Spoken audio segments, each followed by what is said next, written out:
Welcome back to the channel.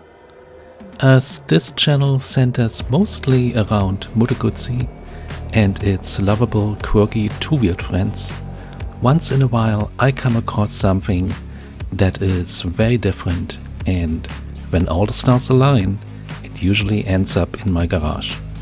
And in case, the newest member of the Wings Geo family, a 2023 BMW CE-04. So what happened this time? As this was once again so not planned.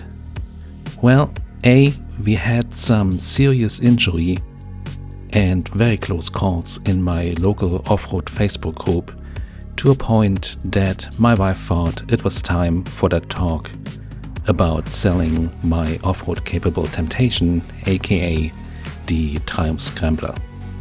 And B, the offer my dealer made me on the BMW in exchange for my Scrambler was just too good to pass up. How good, you might ask?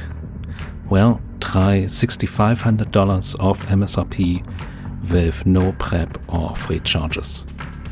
Funny thing is that I did test ride the BMW last year and liked it a lot, but it was just too expensive in my book for what it was.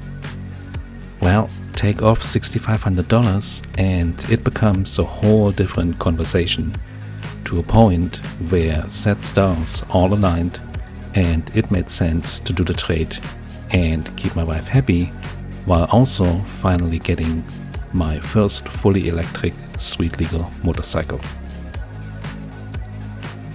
To be honest, I am still not 100% sure how to classify the BMW, as it would be easy to just call it a scooter, judging by its looks.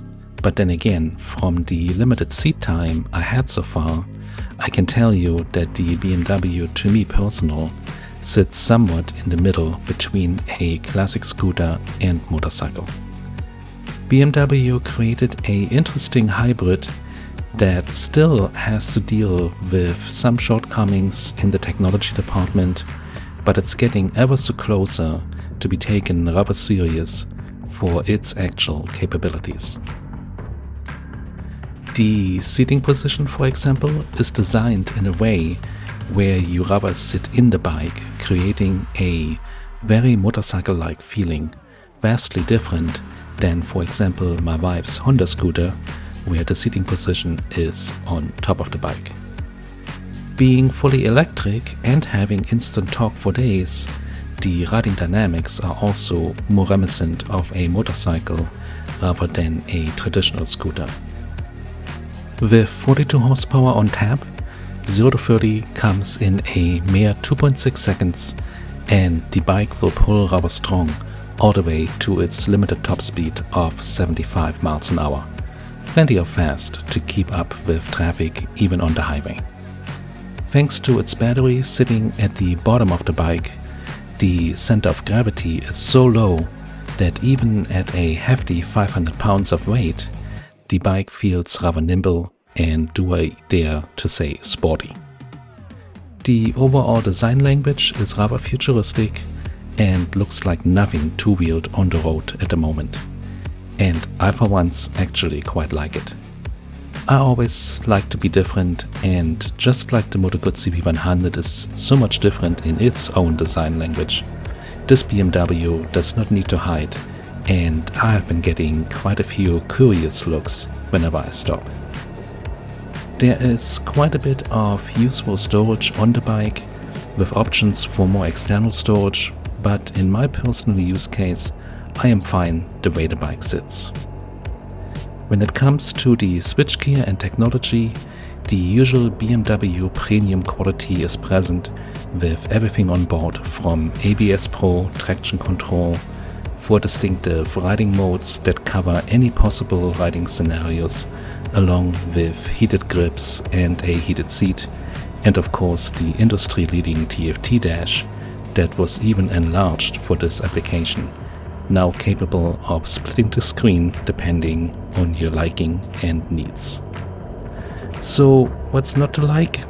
Well, Like any current battery electric vehicle, the biggest con at the moment is the availability of battery technology or the lack thereof.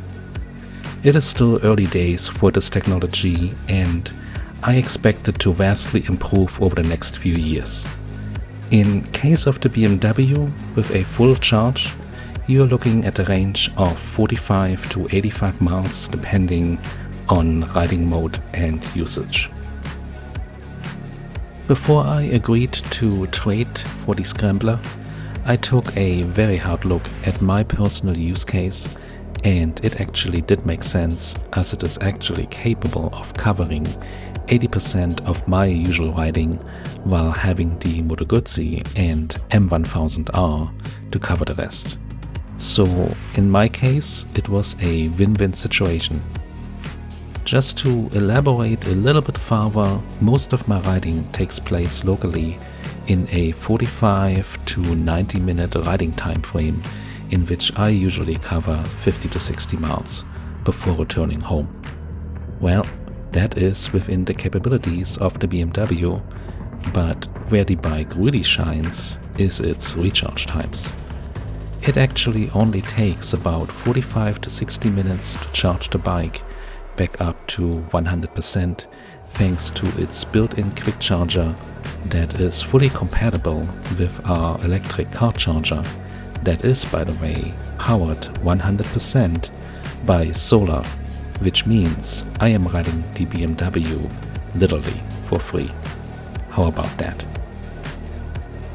As gas prices have been creeping up again lately, rather than paying $15 at the pump every 100 miles, I just plug it in and are ready to go again in the nick of time. And while this was not the main consideration for this bike in the first place, it sure is nice to have that benefit as well. So what's it like to ride this futuristic bike?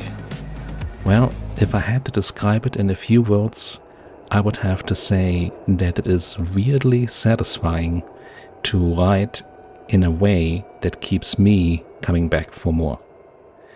The engine noise is replaced by a rather soothing hum, and the usual going up and down through the gears is replaced by regenerative braking that is fun in its own way, and depending on riding mode is so strong that you won't need any conventional brakes at all.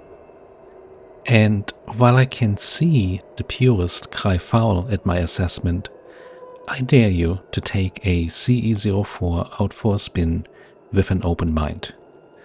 I don't see these type of bikes as a replacement for our beloved internal combustion bikes, but rather as an addition to have their own place and use case in the two-wheeled bike world. And for that, my friends, I can't hardly fault them, even if it's still early days for their current battery technology. In case of this BMW, there's currently nothing else out there that comes close as an overall complete package. While our electric Vespa was a good attempt, it seriously lacked performance and recharge capabilities, just like most of the current bikes from Zero Motorcycles. But here's hope that technology will advance rather quickly and that more serious options become available to enhance the two-wheeled bike world. As always, keep it on two, be safe, and I will see you soon in the next one. Bye.